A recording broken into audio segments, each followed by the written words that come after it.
pessoal.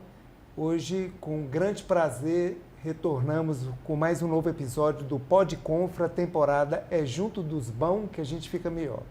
O tema é um tema bastante relevante, vamos falar sobre construção civil com pessoas de peso aqui, hein, Eusébio? Pessoas de peso, cases de sucesso, isso é muito bom pra gente. Queria dar aí saudações a todos os ouvintes, né, que estão aí nos acompanhando nessa primeira temporada, né? Muito obrigado por estar aí nos seguindo, nos ouvindo, dando feedbacks, tá? Obrigado mesmo de coração. E hoje a gente está aqui com uma dupla, né, para falar um pouco aí pra gente. Nós estamos aqui com o Vitor Maia, da Construmaia, e também Léo Gonçalves, da De Ferro. Sejam bem-vindos, meninos. Bem-vindos, turma. Obrigado. E antes de vocês começarem a falar, né, da gente iniciar, queria agradecer aqui ao nosso patrocinador. Sem vocês aqui, possivelmente, a gente não estaria com esse projeto, que é o Cicobi Crednosso. Muito obrigado. Daqui a pouco o Cris vai falar um pouquinho pra gente, né, sobre aí quem está pretendendo fazer construção, e muito obrigado mesmo de coração. Então vamos lá, vamos bater uma bola. Hoje Bora. vai ser sobre construção civil, vamos entender um pouquinho as estratégias de sucesso de empresários aqui do ramo. Só que antes disso, a gente gostaria de entender um pouquinho quem é o Vitor Maia, quem é o Léo da De Ferro, e tá com vocês a bola aí. Então, a gente tem que tentar resumir um pouco a história, né? Eu tenho 28 anos, comecei a trabalhar lá na Construmaia com 15 anos. E na época foi, né, como qualquer adolescente aí, querendo ganhar uma grana, né, extra. Meu pai sempre foi muito rigoroso em questão de criação, então nós sempre tentávamos ganhar uma graninha extra por fora. E aí fui trabalhando ali meu expediente, conciliando trabalho com estudos. Assim que eu formei no ensino médio, no terceiro ano, eu entrei lá na Construmaia para valer, né? Comecei a cursar engenharia civil, né? Aparentemente seria uma boa estratégia, né? Com material de construção, revenda com construção. Então, nesse período aí, meu pai adoeceu. Minha mãe e meu pai, que eram alicerces do negócio, né? Eles tinham duas lojas, minha mãe administrava uma loja, meu pai administrava outra loja. Eles tiveram que sair, minha mãe para cuidar dele, né? E meu pai para ser tratado. E aí, quando aconteceu tudo isso, foi bastante tumultuado, né? Conturbado, porque nós não estávamos preparados, tanto eu quanto minha irmã, né? Nossos pais trabalhavam muito, né? E eu não tive contato com ele no trabalho. Então, eu não sabia administrar a empresa. Nós contamos com uma equipe, né, que inclusive muitos estão conosco ainda hoje, que nos auxiliou, nos deu apoio. Aos poucos a gente foi aprendendo. Então, assim, eu não sabia por onde começar, né? Quando eu entrei na empresa, eu entrei como estoquista, depois passei para o setor de vendas, né? Fui para o chão de fábrica mesmo. Fui caixa, setor financeiro, depois eu fui para o setor de compras. Fui realmente pulando de setor para setor e nunca tive contato com meu pai. Eu realmente não tinha contato com ele, não sentava para conversar sobre nada lá na empresa. Eu via só o vulto dele passando, resolvendo problema, né, naquela gestão que na época era tudo na notinha, né, tudo centralizado, tudo né, começava e terminava ali na mão, né, de Carlos Maia ou de Nívia, esposa de Carlos Maia. Então, e quando seu pai ocorreu a doença de seu pai? Eu não me lembro ao certo qual ano foi, mas eu tinha, se não me engano, 21 anos. Então foi há 6, 7 anos, né? A gente faz na conta aí, né? 2016. Então, quando meu pai voltou, né? Assim, aí quando aconteceu, né? Isso daí, a gente pegou aquele bolo de nota. Por onde que eu começo? E agora? Né? Na época, o vendedor ele tinha que memorizar os preços, não tinha nada no sistema. E aí tinha umas etiquetinhas nas prateleiras, né? O vendedor negociava por ali mesmo, na confiança. A gente abriu, tinha várias gavetas assim de A a Z, umas gavetinhas de A a Z com as notinhas dos clientes. Se alguém fosse ali e pegasse aquela nota, um funcionário mesmo, qualquer pessoa mal intencionada, né? Jogasse aquele no lixo, era 300 mil reais, 100 mil reais que ia pro lixo. Pegasse fogo, então ninguém sabia o que era devido. Então realmente era uma relação de muita confiança, né? Entre clientes, colaboradores. E a gente não sabia trabalhar assim, a gente não sabia por onde começar. Então, quando meu pai voltou aí depois de 2 anos, a empresa estava toda informatizada, né, com sistemas, preço no sistema, nota no sistema. E aí meu pai não sabia mais trabalhar, né, e a situação mudou. Então aí, né, as coisas foram desenvolvendo, a gente foi investindo bastante em tecnologia, inovando bastante a empresa, até chegarmos aonde nós estamos hoje, né, que eu acho que, assim, que eu acredito que seja um ponto de início. Nós não alcançamos ainda os objetivos. A gente conseguiu organizar a empresa, né, para os nossos moldes, vamos dizer assim. Entendi, mas se um extraterrestre pousasse aqui hoje, o que é Construmaia? Ele e não entendesse nada, não conhecesse a Construmaia, hoje são quantas lojas? Como é que está a representatividade aí de vocês aqui na região? Hoje nós temos lojas apenas em Montes Claros, né? Nosso foco hoje é realmente no mercado aqui municipal. Temos 4 lojas físicas, a loja virtual e-commerce e estamos com a 5ª em construção. Ah, bacana. Léo? Minha vez. Chega só um pouquinho. Boa noite, obrigado pelo convite aí, moçada. Só um parênteses aqui, a história do Vitor é muito bacana porque eu conheço o pai dele, a mãe dele, pessoas fantásticas. Já foram meus clientes e meus fornecedores. A gente já fez muito negócio, tanto de compra quanto de venda. Continuo com uma amizade bacana com o Vitor também. E é um case de sucesso, como você falou, e vem de berço isso aí, sabe? Mas vamos lá. Cara, a minha história, ela começa assim, a de Ferro, ela foi fundada pelo meu pai e mais 3 sócios, em 1986. E era um sonho que meu pai tinha. Meu pai era viajante, representante de laboratório, e ele tinha um sonho de parar de viajar um pouco para ficar na cidade. Ele montou a de Ferro com mais 3 sócios em 86, mas em 88 meu pai veio a falecer. Teve uma doença, um câncer de cérebro descobriu muito avançado, e ele faleceu rápido. Eu tinha 10 anos e minha mãe herdou 25% da de Ferro. Tinha os outros sócios. Com 14 anos eu estudava e eu comecei a ir para de Ferro, meio igual o Vitor falou, estudando de manhã e trabalhando à tarde. E eu fui para lá meio sem função. Eu ia para lá, o que tinha para fazer eu fazia. Já fui office boy, já ajudei no pátio, já tinha um negócio de pesar arame na época, já pesei arame, já ajudar a carregar caminhão, já ajudei, graças a Deus. E assim eu fiquei na de Ferro até chegar no 3º ano, científico na época. Quando eu cheguei no 3º ano, eu tive que parar de trabalhar, porque o colégio que eu estudava passou a ter aula de manhã e à tarde. Então, esse ano que eu estudei o 3º ano, eu saí da de Ferro. Logo que eu terminei o 3º ano, eu quis voltar para a de Ferro, não fiz faculdade, não tenho formação acadêmica.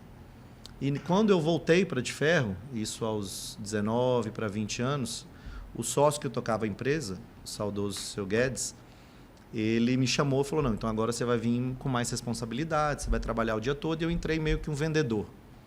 E nisso eu fui me inteirando da empresa, fui conhecendo os clientes, fui conhecendo a empresa como um todo, e assim eu fiquei por um bom tempo, até que em 2006 esse sócio da empresa veio a falecer também, que era o seu Guedes, e o sócio majoritário naquela época, que era o Dr. Eudes, me chamou e falou, não, agora você vai virar um gerente, porque eu vou cuidar só da questão financeira. E isso em 2006, eu virei o gerente, meio que um gerente geral. E lá era muito parecido com o que o Vitor falou, tudo muito manual. Fichinhas de estoque ficavam numa caixinha assim, empilhada. Seu Guedes falava que não podia nem trocar a cor da ficha, senão o pessoal não sabia dar baixa mais. Quem produzia essa caixinha vendia muito, todo comércio tinha. Né? Mas não era assim, né? Exatamente. E a gente fazia aquela baixa diária, entrada de estoque. Então, assim, isso em 2006, quando eu assumi essa gerência, tentei dar uma melhorada, também tentando dar uma informatizada. Seu Guedes não gostava de computador, falava que computador é burro. Ele falava assim. Mas, enfim... E assim eu fiquei. E uma coisa que foi acontecendo ao longo dessa história é que a minha mãe, que ficou viúva muito nova aqui em Montes Claros, alguns apertos financeiros que ela passou ao longo da vida para criar sozinha 4 filhos, o bem que ela tinha para vender eram as cotas da empresa. Que o que o meu pai deixou para ela foi a casa, que ela mora até hoje, e cotas da de Ferro. E cada 1% que eu via ela vender, eu sofria, que eu sonhava aquilo um dia ser meu, e cada pouquinho que ela precisava vender, eu sofria com aquilo, mas ela não tinha opção. Quando o seu Guedes morreu em 2006, esse sócio majoritário veio para a empresa e eu virei esse gerente. Seguimos assim até 2010. Quando em 2010 esse sócio me chamou, falou, ó, não, ele era médico, falou, ó, não aposentei da medicina para ficar atrás de um balcão. Vou vender a empresa. Quer comprar? Aí eu falei, querer eu quero, só não tem dinheiro. E era a minha realidade, recém-casado, eu tinha casado em 2008.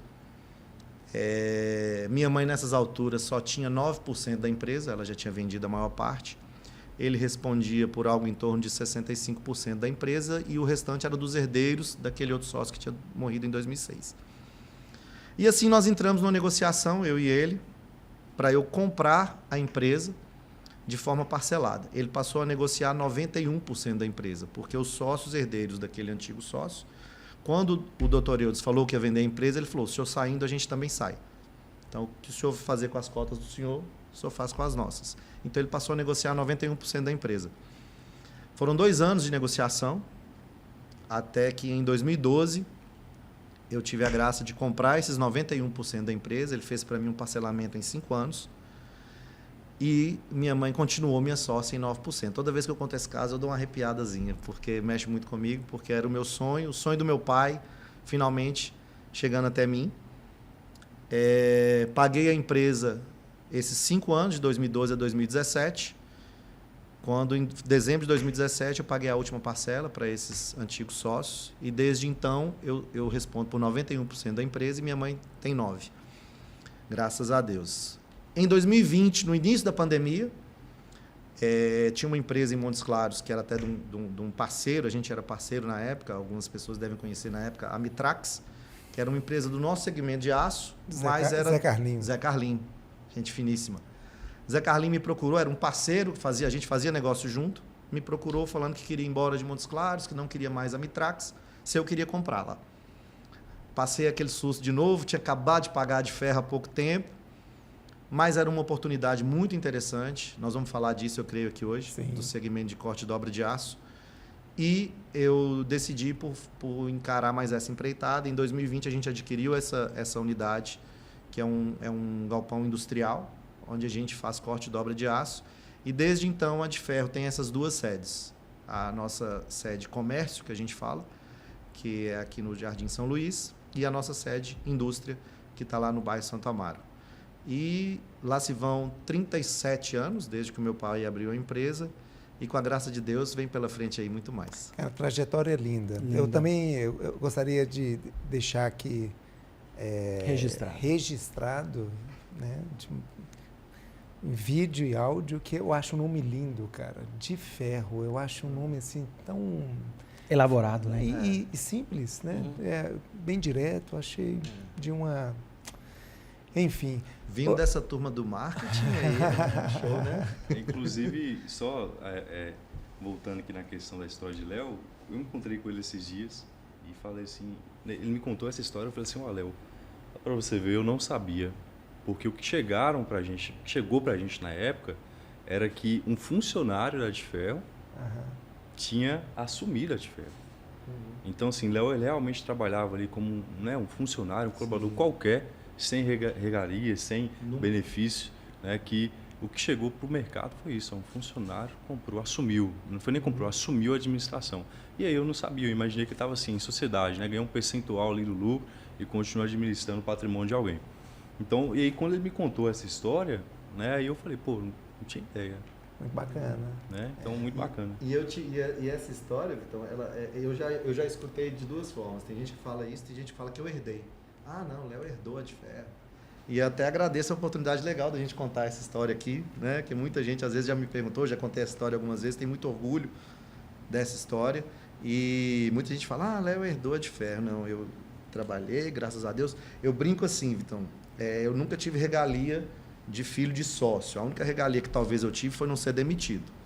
Porque eu era meio bagunceiro quando eu era menino e o seu Guedes teve um pouquinho de paciência comigo, sabe? Talvez se fosse um funcionário, você teria demitido, eu teria demitido. Sim. Então, essa regalia eu tive. O pessoal me aguentou lá um tempo mesmo, eu dando trabalho. Mas, graças a Deus, é isso aí. Eu acho que antes de entrarmos propriamente no tema, né, construção civil, e até porque eu acho que tem tudo a ver, a gente gostaria de entender e saber, Vitor, como é que foi aquele choque cultural, imagino, né, de toda a organização, ao perceber que de um dia para o outro teria que começar a trabalhar com o sistema, teria que trabalhar de uma maneira diferente, que não existiria mais aquele bloquinho de notas, e o quão desafiador isso representou para você e para sua irmã? Cara, eu acho que o choque para a gente não foi tão grande quanto para o cliente e colaboradores, né? Então, assim, a gente já estava acostumado, tinha 20, 21 anos, minha irmã 22, 23, a gente tem diferença pequena de idade. Agora, o cliente que ia na loja, né, comprava o produto, recebia o produto em mãos pelo vendedor, e dava o dinheiro para o vendedor, e o vendedor já dava o troco já com o produto na sacola. E aí criou todo aquele processo. Digitar o produto, ir até o caixa, voltar, pegar a mercadoria na expedição. Então, fora que o processo, né, quando o processo é implantado com colaboradores, né, e gestores sem experiência, que era o nosso caso, ele tem tudo para dar errado e dá errado. Então, tudo que tinha para dar errado, deu errado. Entrega que foi entregue 2 vezes, crédito que foi gerado 2 vezes, mercadoria que foi entregue errado, avariada, cliente insatisfeito, perdemos muitos clientes. Inclusive, na época que meu pai ele estava internado mesmo, né, que a gente começou a gente estava começando a rodar esses sistemas aí, e aí foi bem no olho do furacão, vamos dizer assim. A gente perdeu muito cliente a ponto de concorrentes, né? Concorrentes que também são parceiros, às vezes a gente compra a mão deles, a gente comprava na mão deles, eles compravam a nossa mão, nos ligaram e falaram assim: o que está acontecendo? Eu estou preocupado, tem muito cliente seus vindo para cá. Né? Não é como se a gente tivesse assim, ó, esse cliente é seu, esse cliente é meu, nunca teve. Mas era aquele negocinho, ó, esse cliente comprou com você há 15 anos, ele está vindo todo mundo para cá, o que está acontecendo? Então, juntou toda essa questão de inexperiência, com mudança de cultura, né, de processos, e tudo que tinha para dar errado, realmente deu errado. Né? A gente tinha uma equipe, tínhamos uma equipe muito amiga, né, muito parceira, muito honesta, fiel.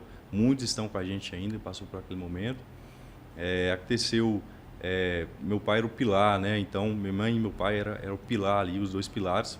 Então, quando eles saíram, muitas pessoas mal intencionadas viram a oportunidade de furtar, de desviar, né? Tivemos muitos desvios internos, né? E colaboradores amigos, né? Realmente que vestiam e ainda vestem a camisa da empresa, né? Nos alertaram sobre isso, e a gente, com pouca experiência, nós estamos resolvendo aos poucos.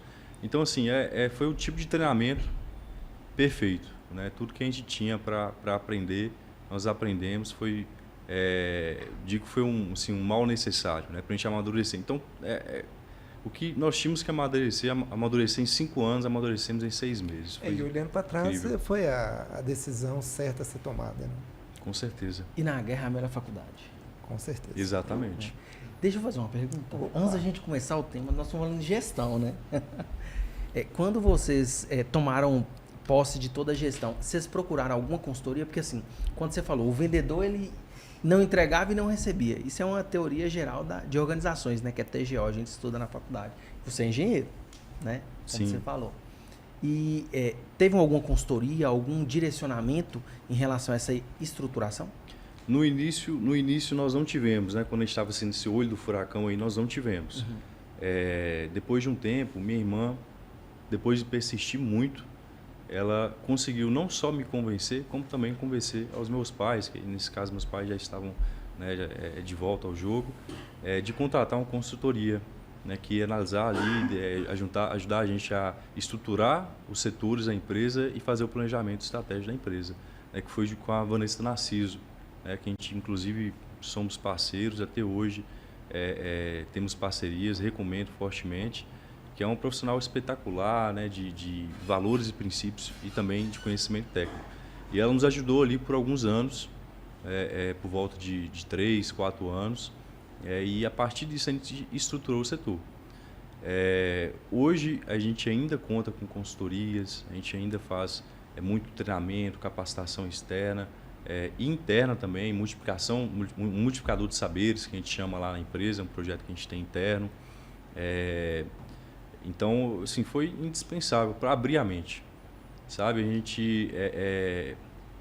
gente adquire o conhecimento empírico ali do dia a dia, né? E a gente, quando não tem essa visão, né, de agregar conhecimento externo à empresa, você acha que é suficiente. E aí, quando você abre sua mente para isso, você percebe, pô, eu não sei de nada. Eu não sei de nada. E quanto mais você aprende, mais você percebe que você não sabe. E um olhar de fora direciona a gente muito bem, né? Às vezes fala, putz, como que eu não vi isso? Eu fico com raiva às vezes, tá? É porque você tá, às vezes a emoção te cega, né? Aí você deixa de ser técnico. Falando de emoção, Vitor Biondi, ele sempre brinca comigo. Tô sentindo muita emoção no seu olhar. Ele brinca, né? Vamos ser mais racional. Mas tira a emoção. Você tem que falar para ele o seguinte, é porque eu sou um cara apaixonado. Apaixonado por marketing. O cara do marketing tem que ser apaixonado. Tem que passar isso. Se não tiver isso aí, falta muita coisa. Inclusive, na verdade, você até disse, né, que quando aparece, abre nossa mente. No meu caso, foi o oposto. Fechou. Né? Eu vi aquilo, assim, a Vanessa, né, talvez até assista isso daí, eu vi aquilo ali e falava assim, gente, mas peraí. Será? E aí eu entrei no clima, né? Respeitei a opinião da minha irmã, que inclusive eu e minha irmã, a gente é fogo e gelo, né? Então, equilíbrio perfeito. Perfeito. Temos perfis extremamente complementares, porém diferentes. No que ela é bom, eu não sou tão bom, né? Tenho desenvolvido, inclusive, né? Hoje eu já me sinto preparado, vamos dizer assim, quanto às competências que ela se destaca, e ela também, né? Eu sinto que ela também está preparada quanto às competências que eu me destaco. Mas eu nunca serei bom como ela é, no que ela, né? Nas funções dela, ela nunca será talvez boa como eu. Então a gente se completa muito bem. Então, na época ela teve essa visão que eu não tive, né? E hoje, né, eu posso dizer que a profissionalização da empresa, a setorização da empresa, gestão de clima, a RH estratégico, toda essa glória aí é dela, sabe? Porque ela realmente abriu a mente, não só de mim, criou essa cultura não só em mim, como também, né, na empresa inteira, que é algo, inclusive, que a gente vê até nas pesquisas anuais. A gente teve o resultado agora, no início de novembro, da pesquisa anual de clima, né, da empresa, que de quase 200 pessoas ali pesquisadas, apenas uma ou duas se colocaram que é um ponto negativo o clima da organização. Então, assim, para mim é quase uma felicidade muito grande, né? Uma unanimidade que se tornou um diferencial da Construmae, o respeito ao próximo, né? O respeito da liderança para com o liderado. Isso é muito bacana. É muito bom trabalhar na empresa com esses valores, sabe? Isso aí. Eu tenho uma pergunta. Quanto tempo? Exatamente. Sua mãe e seu pai sempre tiveram Quanto isso. tempo? De empresa?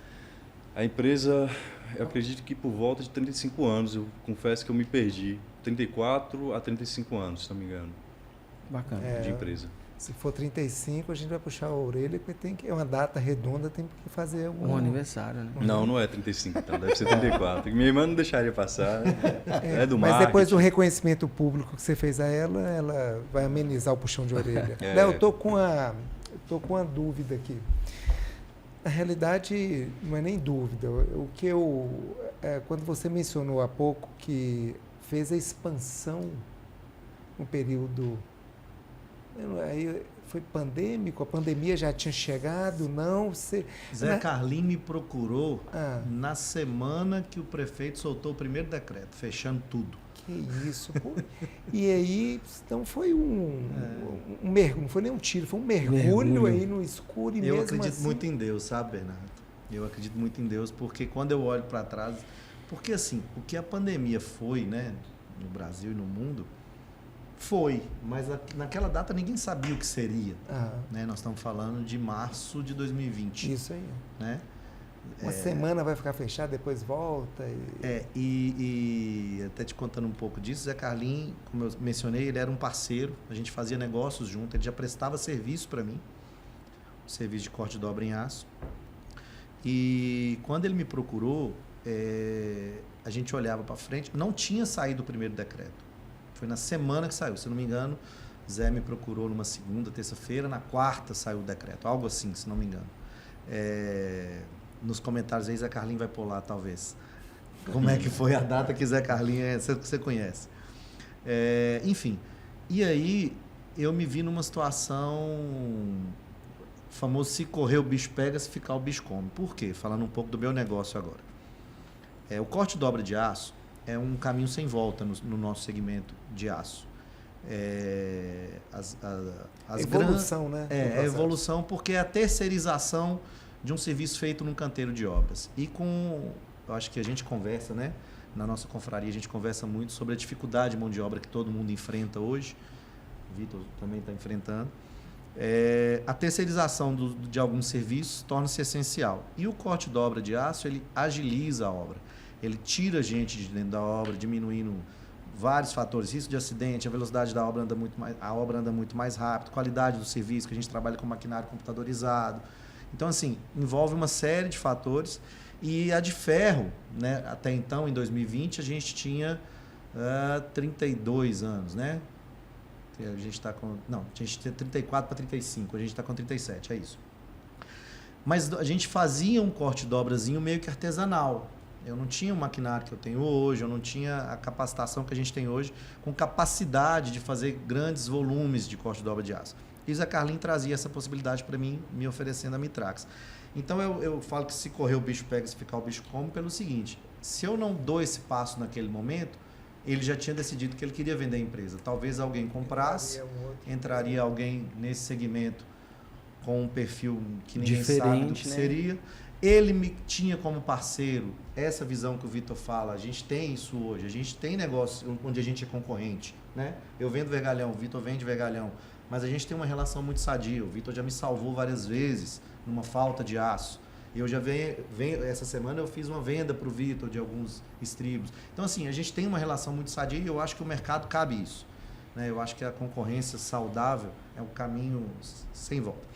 Então, se eu não dou esse passo, talvez alguém desse, não me quisesse como parceiro, eu precisava de um parceiro para fazer o volume de corte de dobra que eu já fazia, mas ao mesmo tempo eu me via numa situação e falava: o que vai ser essa pandemia? Como é que é isso? Como é que vai funcionar? A gente já tinha visto alguns lugares fechando, Montes Claros não tinha fechado ainda. E se fechar, como é que faz? Eu vou ter que pagar, eu vou comprar uma empresa.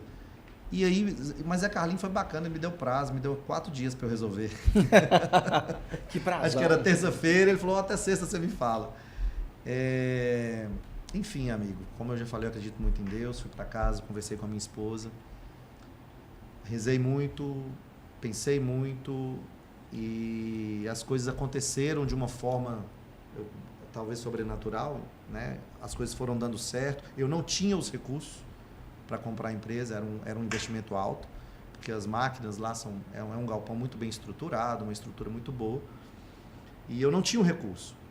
Então eu comecei a ir atrás dos bancos para fazer conta de limite de crédito que eu conseguia, comecei a fazer conta daqui e dali, quebrei o cofrinho das crianças em casa para pegar as moedas.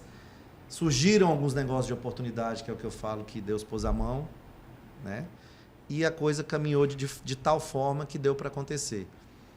E posso partilhar tranquilamente que foi um negócio que a gente fez com uma expectativa de ser pago em 2 a 3 anos, e a gente conseguiu pagar em 1 ano. Cara, que maravilha, hein? Muito bom. Então foi algo assim surpreendente. Sou muito grato ao Zé Carlinho, que foi um parceiro. Gosto de contar isso e vou ter a oportunidade de contar para muita gente saber. Agora Um dos receios que eu tinha, partilhando um negócio aqui, Zé vai lembrar disso.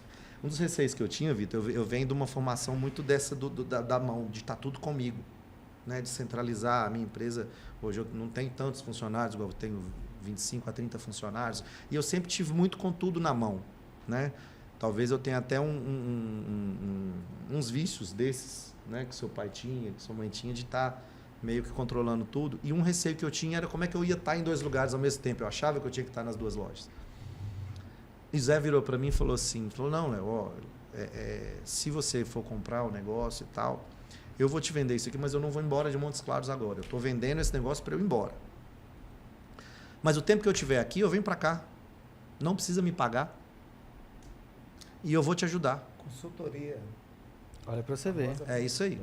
E Zé ficou comigo, cara, se não me engano, 4 ou 5 meses, chegando lá todo dia às 7 horas da manhã. Tratando o negócio como se fosse dele ainda. Muito bacana. Então eu gosto de falar dessas coisas porque eu acho que o meio empresarial ele tem que ter isso. Não é só contar dinheiro, né, Vitor? Não é só um querer engolir o outro. Não, a gente pode ser amigo, cara. A confraria é um exemplo fantástico disso. A gente pode ser amigo, a gente deve ser amigo, a gente está aqui para se ajudar. O mercado para todo mundo. E o Zé foi um grande parceiro. Nessa transição que a gente teve, ele me passou toda a estrutura do negócio. O negócio dele era muito bem organizado, né? Então, o que me ajudou a fazer, dar espaço, conduzir esses primeiros meses foi o próprio Zé Carlinhos. E aí, depois que ele saiu, que foi embora, a gente conseguiu conduzir a estrutura que eu comprei dele. Hoje a gente já dobrou ela. Tinha comprado dele uma estribadeira. Depois disso, já comprei mais 2. E, com a graça de Deus, estamos só crescendo. Pois é, Muito só bom. crescendo. E como é que estão esses números? O que representou 2023 ante 2022? O que vocês estão projetando para 2024? Nós estamos aí numa vertente de crescimento ou vocês têm um olhar com um pouco mais de reserva, um olhar mais conservador? Como é que vocês estão vendo o setor de construção civil? Cara, então, a gente sempre, até na confraria mesmo, a gente está dividindo opiniões, né? Uns, né, realmente surfando e outros não tanto assim. A construção civil, a gente até conversou isso esses dias, né? Ela deu uma retraída, né? Uma contraída. A gente conseguiu, inclusive, a questão do nosso faturamento, ele manteve de 2022, comparando com 2023, esse ano, né? Ele manteve, mas as margens se estreitaram. A despesa aumentou, né? Até que a margem bruta não, mas a margem líquida sim. E nós sabíamos que seria assim. Eu me recordo que esse ano passou tão rápido, né? Eu me recordo quando nós estávamos ali em novembro, época de eleição, independente do resultado, né, sendo esquerda ou direita, sabíamos que não seria um ano fácil. Sabíamos, porque mesmo aquele crescimento de PIB que teve, foi um bom crescimento no fim do ano passado, e esse ano também vai fechar com um bom crescimento do PIB, estava muito relacionado às exportações, né, que é o superávit aí da economia. E nós sabíamos que não seria um ano fácil. Por quê? Porque em junho do ano passado, de 2022, nós sentimos um baque, pum, e começou a partir dali a cair gradativamente.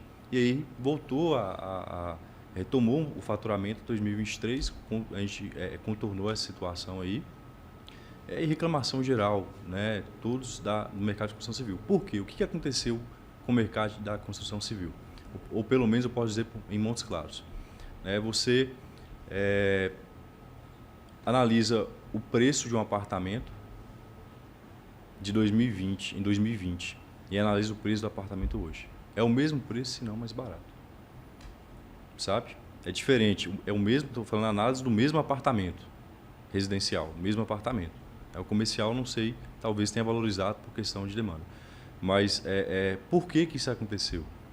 Porque o mercado não está aquecido, a procura não aumentou, muitos precisaram vender e ainda precisam vender e não acha comprador. Então não houve essa valorização de imóvel. Houve uma valorização de imóvel rural, né, pelo menos na nossa região aqui, muito grande, e agora já deu uma retraída com a entrada desse ano 2023. Mas o mercado imobiliário residencial não valorizou. E assim, quando você hoje compra um apartamento na planta, você está pagando bem mais caro, talvez às vezes 2 vezes mais caro que um apartamento já pronto, para você receber ele daqui 4 anos, 5 anos. Mas um outro questionamento, esse parâmetro não foi porque ele foi superdimensionado em razão da pandemia, onde também teve inúmeras aquisições, a turma que estava em casa, estava fazendo aquelas pequenas reformas.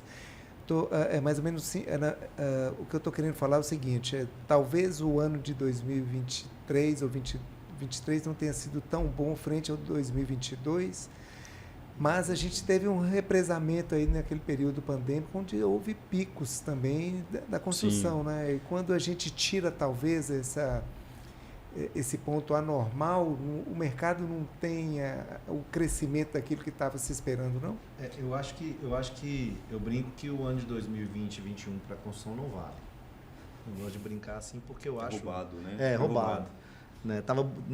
Você tava bom demais, né? Você tava com coringa toda hora, né? O que acontece, cara? Eu acho que por o segmento da construção civil ter sido um dos únicos que não parou durante a pandemia mesmo, 2020, 2021, nós aqui em Montes Claros, nós fechamos 3 dias só. Você vai lembrar disso, né? Que essa época que eu contei de quando Zé Carlinhos me procurou, o nosso prefeito fechou a cidade, se não me engano, numa quinta-feira. Segunda, ele abriu para a construção. Isso. Porque, só lembrando o pessoal, ele fechou todo o comércio, as nossas lojas foram fechadas, e ele autorizou as obras continuarem funcionando. Só que ficou meio impossível de trabalhar. Como que uma obra ia andar sem material de construção? Então, ele permitiu que entrasse no segmento de construção, que é o que poderia continuar aberto, as lojas de material de construção, né, Vitor? Exato. Então, com isso, nós reabrimos. Então, eu lembro que a gente ficou fechado só 3 dias durante toda a pandemia. Com isso, eu acho que você falou uma coisa interessante, que eu vi muito isso. Todo mundo trancado em casa, grande parte dos negócios parados, todo mundo que tinha uma reservinha resolveu construir, cara. Ou se não melhorar, né? Ou melhorar. O cara foi fazer uma piscina no sítio, o outro falou, vou dar um tapa aqui na casa. Falou, aquele lote que eu tinha, tá na hora de eu fazer minha casa, tô com uma reservinha no banco, todo mundo com receio de banco. Tô com uma reserva no banco, não, tá na hora de eu pegar esse dinheiro e fazer uma casa. Então, a demanda da construção, eu acho que ela aumentou muito. Aquela velha lei que a gente aprende na escola, oferta e procura, o que acontece com isso aí? A demanda cresceu muito, a oferta de material nos fornecedores, nos fabricantes, caiu, porque a capacidade de produção de todo mundo caiu muito, faltou insumo, faltou tudo. Falando olha que louco isso. Vergalhão, a maioria das pessoas não sabe, vergalhão de aço que a gente vende, que eu vendo, que o Vitor vende, no Brasil, mais de 70% dele é feito de sucata. Eu não sabia. Não sabia. A principal matéria-prima do vergalhão é sucata. O minério entra na receita do bolo, vamos dizer, o ferro gusa, outros fatores, o engenheiro aqui pode me ajudar nisso aí. Mas eu já visitei algumas usinas, é interessante a fabricação de aço. Eu não sei fora do Brasil se também é assim. Faltou sucata, cara. Porque grandes produtores de sucata estavam parados. Que era a população também, né? Não produzia sucata. Né? Olha que loucura isso. Então, no meu segmento, por exemplo, faltou sucata, consequentemente faltou aço, o Brasil exportava sucata, Bernardo. Tinha navio saindo do Brasil com sucata para a China. Então, assim, faltou o insumo, faltou o aço, muita demanda, o que acontece com o preço? Dispara. Nós podemos falar que eu acho que falando do vergalhão, Vitor, você vai lembrar, subiu quase 200%, não subiu? Subiu. Subiu algo em torno de, eu lembro, 160%, 170%, subiu fácil. E agora está baixando. E agora está recuando. Está baixando, né? Estabilizando. Então, assim, 2021 para a construção, eu acho que a gente tem que pôr um parêntese assim e falar, não, vamos tirar. Porque, assim, foi muito surreal o que a gente vendeu. O cliente ligava para a gente, ele não ligava assim, igual ele liga hoje. Para mim e para o Vitor, que a gente concorre em vergalhão. Quanto está o vergalhão aí, Léo? O meu está tanto. Quanto está no Vitor? Não, o Vitor está tanto. Não, vou comprar. Eu achei lá no Vitor de tanto. Você faz? Hoje é assim, é o normal. Naquela época, não. Naquela época, o cara ligava e falava assim, tem, manda. Quanto você tem? Né? Era isso, cara. A gente viveu algo... Eu que... O Vitor também está mais novo que eu, né? Mas eu que estou aí com 45 anos, comecei com 14, eu já vivo isso há 30 anos. Sim. Eu nunca vi isso.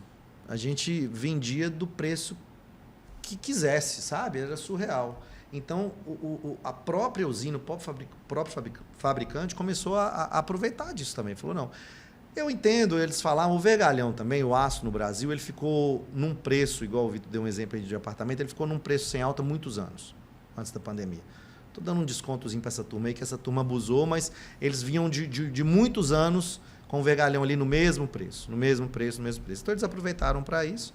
E essa demanda, essa venda, essa margem que a gente passou a ter, ela não existe. Não dá para a gente ter aquilo como parâmetro. Então, eu enxergo o que o Vitor falou, eu acho que ele pensa parecido, que essa retração que a gente teve agora é uma retração esperada, né? Tinha que voltar um pouco, essa margem que a gente está tendo mais apertada, Mas eu não vejo isso cair muito. Você acha que ainda cai muito? Não acredito. Eu acho que vai chegar num... Algumas, se tratando de aço e concreto, vamos dizer, pelo cimento, né, que eu comercializo o cimento, vem caindo mês a mês. Mas também foi um dos últimos a realmente acordar e falar, vamos aumentar e vamos ganhar alguma coisa. Né? Foi um dos últimos. Mas que aumentou bastante, né? Aumentou bastante. O cimento a gente vendia de R$17. Há pouco agora estava a 36. Agora já está sendo comercializado a 30. Chegou a quanto, Vitor? O máximo foi 36. Foi esse ano. É mesmo? Foi esse ano. A indústria de concreto ela demorou a acordar e quando acordou ela fez igual aço, sabe? E o aço ele já vem desde o ano passado caindo o preço. Agora estabilizou um pouco. Eu acredito que quem quiser, não porque eu vendo material de construção não, tá? Mas quem quiser construir, tiver esperando o preço abaixar, né, para poder realizar um sonho, poder concretizar um plano de ação em um projeto profissional, não espere. Não espere, porque você está perdendo dinheiro, então deixa de aproveitar seu lazer. Né? Não vai abaixar tanto assim. Vai abaixar? Talvez. Alguns produtos ou outros sim, porque eles não tiveram um reajuste tão baixo. Mas além do risco que existe de voltar a aumentar. Né? A gente está... ninguém sabia quando a pandemia ia acontecer e em 3 meses ela estourou. Né? Da mesma forma, a gente não sabe quando vai estourar uma próxima crise, seja ela política, econômica, social, né? Uma pandemia de novo, ninguém sabe. Então, assim, não deixe porque a pessoa pode acabar, né, perdendo a oportunidade de construir hoje, está estabilizado. Agora, assim, quando começou o ano, eu realmente esperava muito que isso acontecesse. Né? Só não queria que fosse ao ponto de a gente quebrar, né? Graças a Deus não chegou a esse ponto. A gente está tá dentro do esperado, até um pouco melhor, inclusive. Eu realmente estava bem pessimista nesse sentido, assim, estava com um olhar mais pessimista para esse ano, independente do governo que entrasse. E quando nós estávamos lá no fim do ano, eu pensava comigo, gente, quando o mercado vai começar a parar? Que não pode continuar. Assim, eu vendo material de construção, a gente define um markup ali, né, Léo? Para trabalhar em cima do produto. E eu falava, mas não tem condição. Uma hora isso aqui vai estourar. Isso é uma bolha, vai estourar. Porque quem vai ter condições de construir o saco de cimento a R$36? Quem vai ter condição de construir a barra 8 a 40, 50 reais? O vergalhão chegou a quase R$10 o quilo. Pois é. Quem vai ter condição de construir?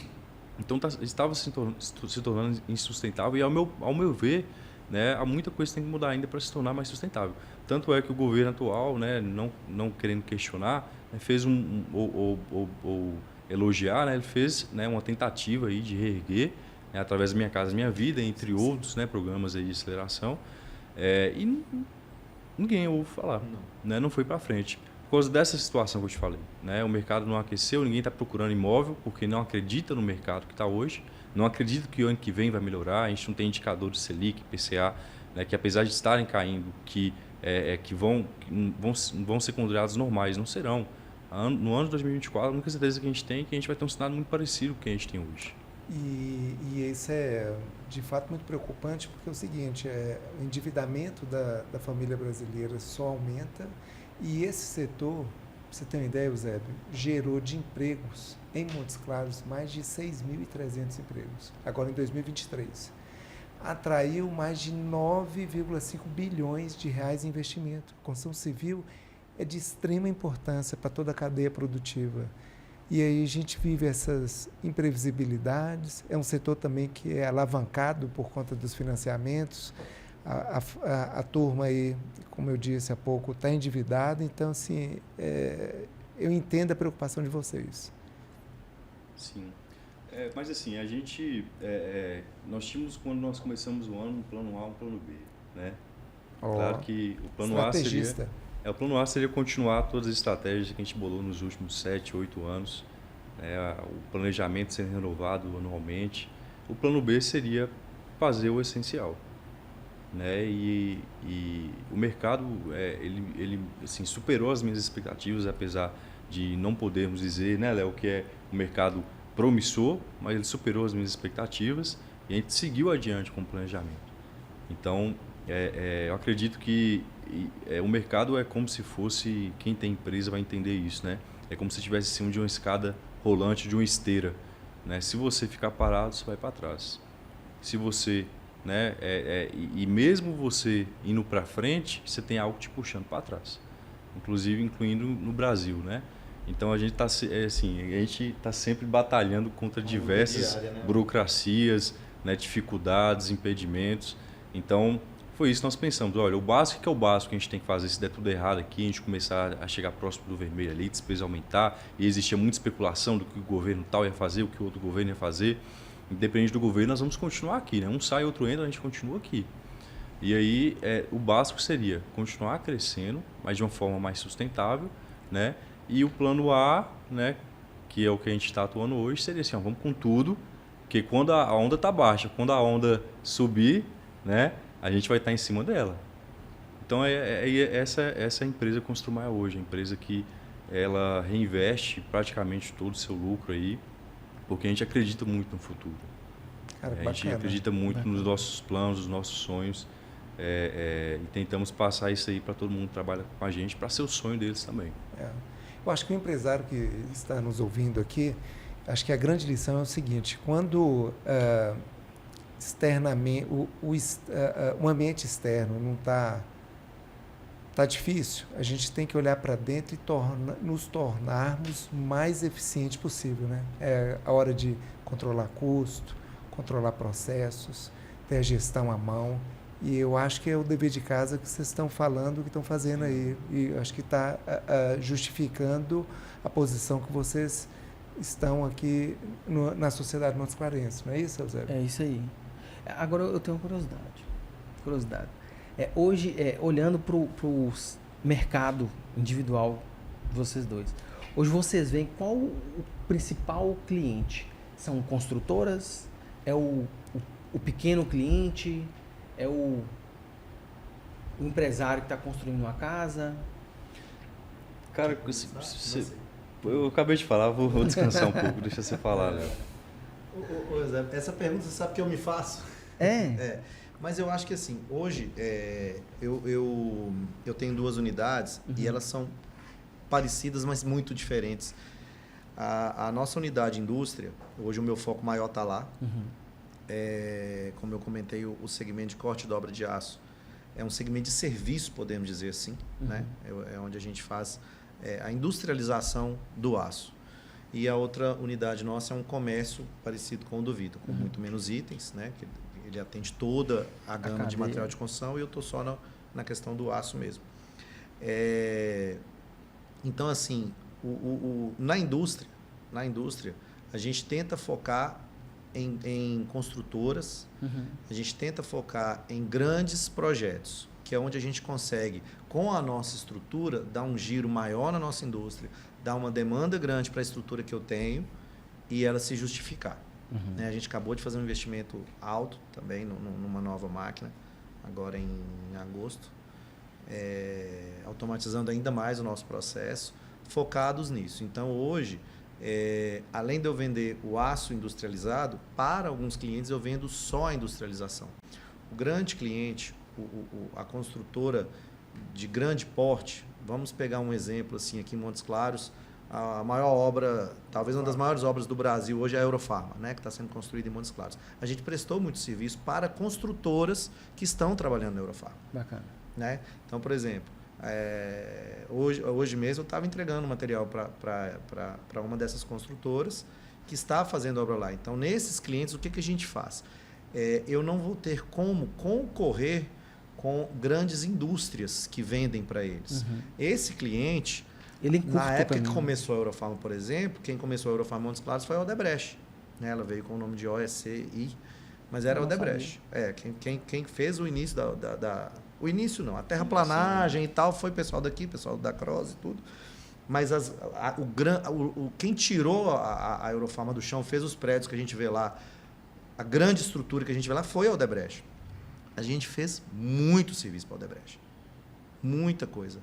Porque eles usavam a nossa estrutura para fazer a industrialização. Eu não vou ter como concorrer. A Odebrecht, ela compra aço, ela não compra aço em Montes Claros. Ela compra aço na indústria, lá né, na Gerdau, lá no Rio Grande do Sul, no Rio, na Celó, em Juiz de Fora, em Piracicaba. Enfim, ela vai comprar o aço lá, não sou eu que vou conseguir vender o aço para ela. Benefícios, né?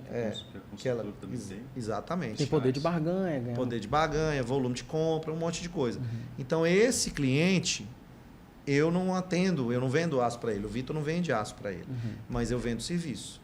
Então, eu pego o aço dele e faço essa que a gente chama de industrialização, que é entregar o aço pronto para o cliente. Né? Não é simplesmente o cara levar a barra de ferro como a gente está acostumado. A gente ainda tem um mercado interessante disso, né? O Vitor pode falar um pouco disso também, do mercado de barras de ferro, ainda mais Montes Claros, que a gente tem construtores conservadores, né? A gente tem a turma que talvez não quer dar espaço da tecnologia, da inovação, de trazer essas praticidades para dentro da obra. O cara ainda gosta de cortar o ferro na obra. Eu tive um caso interessante, um mestre de obra uma vez, o cliente contratou um mestre de obra e falou, não, eu vou comprar o aço montado lá na de ferro. Não, eles não sabem cortar igual eu sei, não. Ele não faz o estribo igual eu faço. Então, a gente ainda tem isso, né? A construção ela tem essas particularidades. Então, com a minha indústria, a de ferro indústria, que a gente chama de ferro aço armado, a gente presta muito serviço de corte de dobra para essas construtoras com grande volume de aço, onde eles não compram aço em Montes Claros. Então, a gente consegue atender essa turma. Então, lá, eu estou mais focado nessa turma. Além de atender também o cliente. Você vai fazer sua casa, você pode comprar, eu te entrego. Você me entrega seu projeto, você recebe o aço da sua obra todo pronto. Você não precisa cortar e dobrar nada em obra. Vai tudo pronto só para você concretar. E na nossa unidade de baixo aqui, é um varejo, vamos dizer assim. Né? A gente atende atacado também, mas é um varejo onde a gente simplesmente comercializa. Na loja de baixo, onde é o nosso varejo, aí a gente atende esse público em geral. Aí eu atendo o cara de fim de semana que está fazendo uma obrinha no sítio, aí eu atendo a construtora que não compra cortada e dobrada, aí o Vitor é meu concorrente, a gente tenta vender ali um volume razoável de barras de ferro, arames, treliças e tal. Então, para mim, são situações diferentes. Na indústria eu estou mais focado na construtora, na grande obra e tudo, e aqui embaixo a gente tenta atender todo mundo. E você, Vitor? No caso da Construmae, nós realmente não temos uma percepção, um preferido. Nós não temos. Por quê? Porque todo cliente, toda venda, ela tem seu benefício. Com certeza. Sabe? Quando a gente fala em venda para a construtora, a gente consegue alcançar muito da base até antes do acabamento, né? Que é a matéria básica, que nos dá volume, né? Nos ajuda a ter competitividade com essas mercadorias. Por outro lado, o cliente varejo, ele compra menos, é um ticket médio menor, né? Mas ele compra da base até a iluminação. Perfeito. Né? Compra, pinta, coloca luminária, vaso. Então, a gente tem a oportunidade da gente ter um ticket médio menor, mas constante. Então, tem uma cauda longa, né? Exatamente, uma cauda longa. Então, que é onde, inclusive, que são sessões que a gente vem investindo muito e a gente quer crescer. Principalmente porque ela proporciona a gente a possibilidade de expansão fora de Montes Claros. Né? Como é que você vai comprar cimento e mandar lá para Janaúba, para Pirapora, para Bocaiúva? Né? É possível, mas é um pouco mais complicado, né? É uma mão de obra mais difícil de encontrar, né? A pessoa, o entregador de cimento, de areia, brita. Então, a gente acredita muito nos dois mercados, a gente foca muito nos dois mercados e tem suas particularidades e tratamos de formas diferentes. Nós acreditamos que o mercado da construção civil, como ele existe hoje, ele vai mudar muito, como já vem mudando em capitais, né? E principalmente fora do país. Hoje está cada dia mais difícil encontrar mão de obra, desse pedreiro, mestre de obra, o pedreiro de acabamento. Isso com o tempo ele vai mudar para materiais mais leves, materiais mais fáceis de serem instalados, né? Que existe, se quiser capacitar o colaborador, né, o profissional mais rapidamente. Então nós queremos ter um pé em cada uma das seções, né? Matérias-primas grossas e, né, demais seções de acabamento, tinta e tudo mais. Então, são clientes diferentes, né? Um tem que estar um ticket médio, um poder de compra maior, o outro te garante, né, uma perspectiva de crescimento maior. Deixa eu fazer uma pergunta dentro disso aí que você falou, pro Vitor, para a gente trocar uma figurinha aqui. Posso? Claro! Tá em casa. Dentro disso aí, eu enxergo que a gente também, nós dois, temos um mercado que sempre aconteceu em Montes Claros. Eu, como de ferro, eu tenho que assumir que a gente meio que abandonou esse mercado. Eu vi a Construmae atuar bem nesse mercado E eu queria saber de vocês se é um mercado que você acha que é bom ainda, que é o mercado do atacado da construção. Né? A de ferro, ela já vendeu muito para os depósitos menores, os depósitos de material de construção, né, Vitor? A gente meio que com o andar da carruagem, a gente meio que perdeu o foco e não é um foco que a gente tem muito. E eu vi a Construmaia por um bom tempo, atendendo bem esse mercado. É um foco seu também, atender esse mercado? Sim, também é um mercado. Né? A gente, hoje na empresa, nós temos 3 tabelas lá de preço. Né? A tabela varejo, a tabela especial, que são construtores e construtores, e tem a tabela revendedor.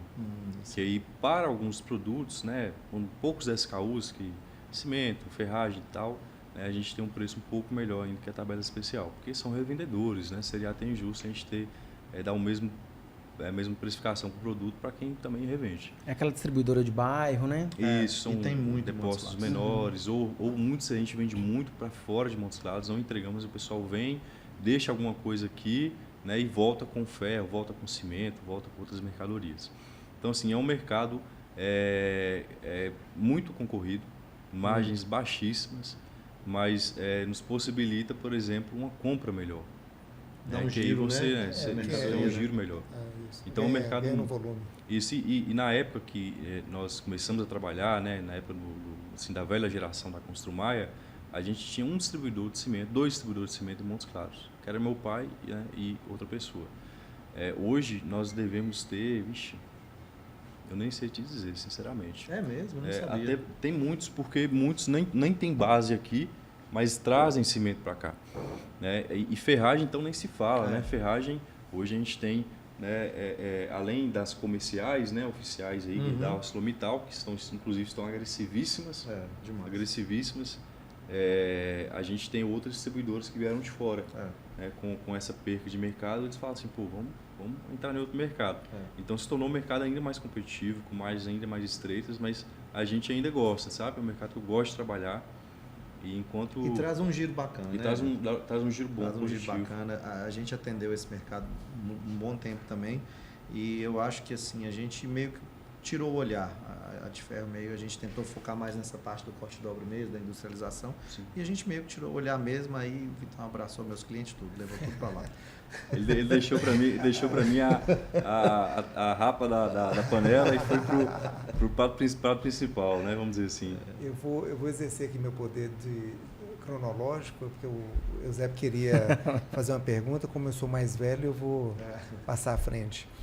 Nesse mercado competitivo, como que vocês utilizam a ferramenta da tecnologia para auxiliar vocês a fazer uma venda de outros produtos, aumentar o ticket médio? Eu estou indo lá construir e, sei lá, comprei a ferragem. Você sabe que eu estou fazendo uma reforma da minha casa. Você já tem lá como me abordar futuramente para falar o seguinte, também tem a tinta que você tem que comprar. Existe esse tipo de abordagem? Vocês utilizam de alguma ferramenta? Então, lá na Construmaia existe a abordagem, assim, a gente orienta o vendedor, né? O vendedor, inclusive, tem, né, critérios lá, metas, indicadores chaves, né, vamos dizer assim, de ticket médio. O cara entende que, assim, para ele aumentar o ticket médio dele, tem que oferecer os produtos. Mas isso aí, assim, para a gente, né, trazer realmente softwares de inteligência, seria o CRM. Né? O CRM ele vai categorizar ali, você pode definir, né, qual etapa da obra a pessoa está, né? E é um projeto que nós temos agora para 2024. Inclusive, nós escutamos já alguns fornecedores, alguns potenciais fornecedores, né? Mas não fechamos ainda. Porque a gente já sente essa necessidade, justamente porque a gente está inaugurando essa quinta loja, como foi dito agora no início do podcast aqui, e essa quinta loja vai ser uma loja bastante diferente. Né? Quando nós decidimos inaugurar a loja, a gente ia muito para aquele negócio, né? Vamos fazer igual a Minas Brasil, né? Tem sempre uma perto de você. E aí nós percebemos que para material de construção não é o que o cliente quer. Né? Ele pode até querer uma loja perto dele, que vai vender ali uma conexãozinha hidráulica, elétrica, uma fita isolante, né? Uma cola, né? Mas o que ele quer experiência. E aí nós percebemos isso quando nós inauguramos nossa 4ª loja. Isso foi em 2019. Onde é que é a quarta? A quarta é na João 23, na Avenida João 23. Então, quando nós inauguramos ela, assim, todas elas são rentáveis, todas elas vendem bem, mas a gente começou a fazer muito benchmarking. Né? Fomos nas principais capitais, eu conheço todas aquelas grandes home centers lá fora de Montes Claros, e a gente percebeu o que realmente é uma loja de material de construção, o que realmente é um home center, o que o cliente realmente quer. E aí nós paralisamos totalmente o plano de expansão que a gente tinha e começamos a focar em algo diferente. Que está acontecendo no mercado, né? E ainda, né, acontece um pouco. Né? Cria-se aquela falsa impressão de que quem tem mais loja é mais forte, mas não é. Não necessariamente. Talvez uma pessoa com uma loja, mas uma loja muito boa, consiga absorver 50% do share aí do mercado. A gente já teve isso, inclusive, lá em BH, lá tem uma loja, eu acho que posso falar o nome, não tem problema, né? Sem problema. Santa Cruz Acabamentos.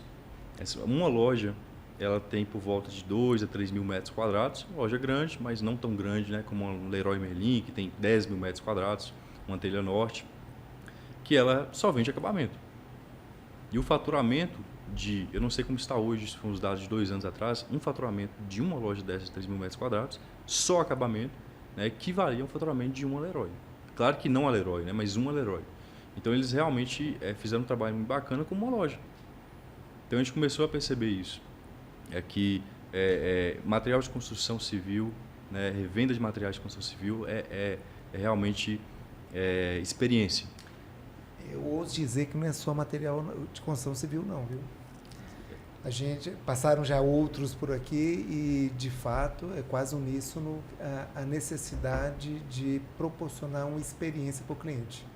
Porque talvez essa seja a forma mais inteligente de fidelizá-lo. Inclusive em tempos de multicanais, né, omnichannel aí, a gente vê muito, a gente pensa muito nisso. A gente atende pelo telefone, pelo WhatsApp, tem um WhatsApp profissional, mas tem também o pessoal do colaborador, tem um site, e aí o que a gente quer fazer? É fazer uma plataforma, né, uma ligação desses canais, desses multicanais. Então o cliente vai na loja, vê o produto, é atendido pelo vendedor, gosta do produto. Aí o que acontece hoje? Ele fala, peraí, na internet ali, lá sem tal loja na internet, tá metade do valor. E aí a gente não tem condição de competir, muitas vezes, né? A maioria das vezes a gente cobre, mas muitas vezes não temos condição de competir, porque tem um regime especial de e-commerce, que dá um benefício muito grande. E aí o que a gente quer fazer? Beleza, nosso site também. Então o próprio vendedor ele vai ter essa possibilidade de ser um consultor ali naquele momento, não um vendedor, mas um consultor, de falar assim, beleza, entra no site nosso aí e compra. Não tem problema. Aproveitando o gancho do site, antes, né, que eu estava querendo falar, quando eu te perguntei para você sobre o tipo de cliente, era para entrar até na questão do CRM e também pela questão das farmacêuticas, né, que vem fazendo investimentos, você falou até da Eurofarma, disse que estão vindo uma nova farmacêutica nacional aí, que eu ainda não sei o nome, se alguém souber e quiser trazer um dia, né. A Zema fechou mais uma recente na China, lá, né? De investimento de aparelhos hospitalares, não é isso? Computadores? Não, esse da China do Zema acho que é testes laboratórios. Não tá. É laboratório, rápido, não. Teste rápido. Perfeito. Isso mesmo. Aí tinha sido por esse motivo. E pela questão do CRM, porque vem muito lembrar o podcast que nós fizemos anteriormente sobre varejo, né? Sim. Quando eu tenho uma cadeia muito alongada de produtos, né, principalmente com a Construmaia, eu preciso entender a jornada do meu usuário, né, do meu cliente. E isso vem trazer o CRM. E essa parte que você falou do planejamento, entender os fornecedores, entender qual é a melhor ferramenta, é uma parte primordial. Porque eu entro numa coisa que eu vou precisar para sempre. E ela vai nos direcionar a como abordar um cliente. Quando o vendedor está lá na ponta, ele tem metas, indicadores de melhorias de ticket médio, eu já estou no fundo do funil, né, de vendas. Eu já estou na conversão. Mas como que eu posso fazer para nutrir, né, e tratar o nível de consciência de um potencial cliente? Que aí entra, né, a questão de clusterizar, criar grupos e entender. Quem comprou tinta e não teve um combo a mais de algum produto, qual que é o prazo médio para ele partir para a próxima fase de execução? Eu baixo aquele contato dele e vou abordar ele de alguma forma, seja via SMS, via e-mail ou até mesmo, né, a questão do pixel, que fala muito na gestão de tráfego, né? Que é direcionar um conteúdo específico para aquela pessoa. Eu falo com os meninos que o tráfego realmente é tráfego, né? É tráfego de dados, né? Vamos dizer assim. Muito legal. Vocês lidam muito com construtores. Para vocês, o que é primordial hoje para uma construtora para ela trazer sucesso para um empreendimento? Qual a fase primordial? É na compra? É no planejamento? É na execução? Em todas elas, porque não precisa ser apenas um. Cara, eu acho que é na gestão Gestão? da obra. Né? Porque nós não somos construtora, mas nós construímos muito. Né? Meu pai, é algo assim, que vem da raiz do meu pai, que meu pai fala assim, ó, obra boa é obra barata. Né? Você faz ela com qualidade, é claro, mas a gente gera a obra. Meu pai, ele nunca contratou uma construtora na vida. Construiu prédios, construiu muita coisa, nunca contratou uma construtora. Então, esse know-how que ele teve ali, né, essa experiência que ele tinha, ele passou para mim, né, de certa forma, porque eu não sei, né, eu não exerço a profissão de engenharia civil, inclusive até corrigindo, eu não formei em engenharia civil. Eu parei no 8º período, mudei para administração, sou formado em administração. Ah, então o TGO veio daí, ó, Teoria Geral da Organização. Não sou formado, tenho uma noção, claro, básica, né, de engenharia, mas... 8 períodos? Mas quem não exerce acaba, né, perdendo ali a essência. Mas assim, o cara que é administrador administra qualquer coisa, né? Então, assim, gerir, administrar a obra eu sei fazer e é gritante a diferença que se tem em pagar uma construtora, né, e você gerir, administrar e contratar empreiteiros especializados em cada área. Porque muitas vezes a construtora faz isso. Ela gere a obra Quarteiriza. E quarteiriza, exatamente. Então, é diferente. Mas aí existem, né, diferenças gritantes. Uma no preço e a outra na tranquilidade. A construtora vai te dar tranquilidade. Então, quem não sabe, não entra, porque não é fácil. A gestão, acredito que é bem complexa. É bem complexa, porque depende de vários profissionais. E se você só pode ir para uma próxima etapa se o profissional anterior liberar. E se esse profissional atrasar 2 meses... O outro profissional que está ali na frente pega outra obra e aí quando libera aqui, né, depois de uma semana que libera, você chama o profissional, e aí? Cara, estou em outra obra aqui agora. Mexer com gente é tão fácil, não? É fácil demais, né? Muito fácil. Eu tô experimentando um pouco disso, que eu falei que eu estou no ramo de construção há 30 anos, mas eu nunca tinha construído nada. E eu acabei de começar a construir a minha casa. Levar você lá para você gerir para mim, estou precisando de uma ajuda. Eu não posso te dar uma ajuda, cara, mas não tem milagre não, é difícil mesmo. E eu estou vivendo isso que o Vitor falou, né? Eu tenho uma experiência de balcão aqui, de atender, de vender, de orçar, de negociar. E eu tenho um empreiteiro, um cara muito bacana, mas eu já estou me vendo assim, tem hora que eu fico meio perdido, a obra não andou na velocidade que eu queria, exatamente o que você falou, algumas coisas que a gente achou que ia ser com tal tempo, já foi com outro tempo. Então eu acho que está aí.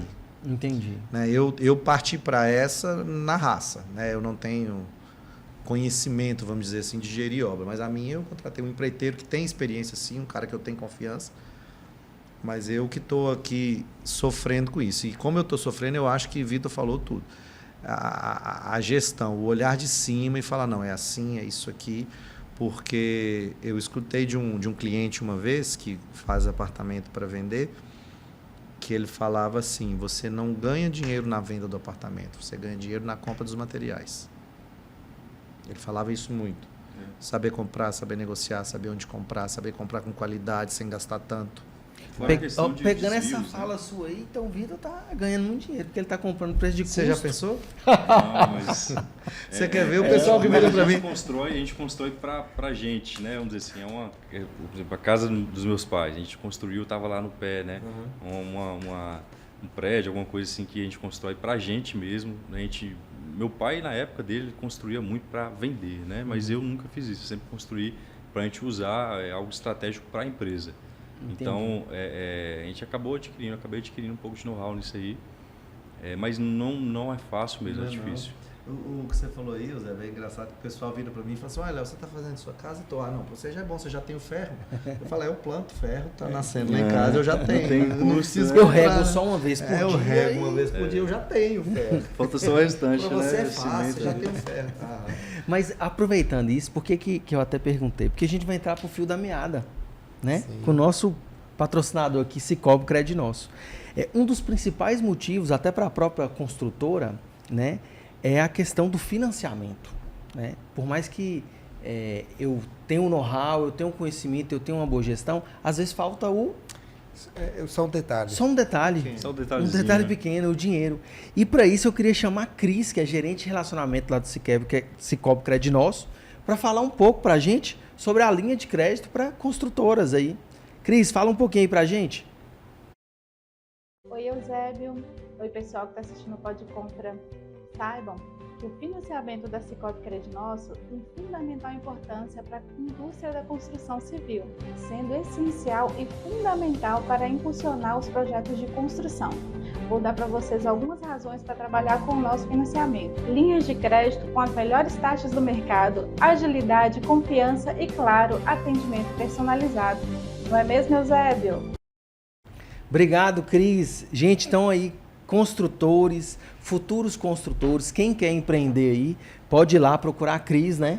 Cris, libera aí um crédito, assistir lá o podcast do Podconfra e diz que aqui tem um crédito já pré-aprovado para mim, né? Lógico que vamos passar por algumas análises, mas podem procurar ela lá e falar que a gente mandou o recado. E liberando o crédito, vai passar na Construmar e na de Na ferro. de Não? ferro. Aí, Exatamente. e eles vão dar um desconto lá de... Eu vou dar 2% também, igual na Vou ter que dar também, né? Esse Não, pessoal tá dá tudo mais, pô. ficcionado aí nos 2%, né? Não, mas isso aí é... Mas com a construção 2% é muita É coisa. muito dinheiro, né? É muita coisa. Quer ver uma coisa?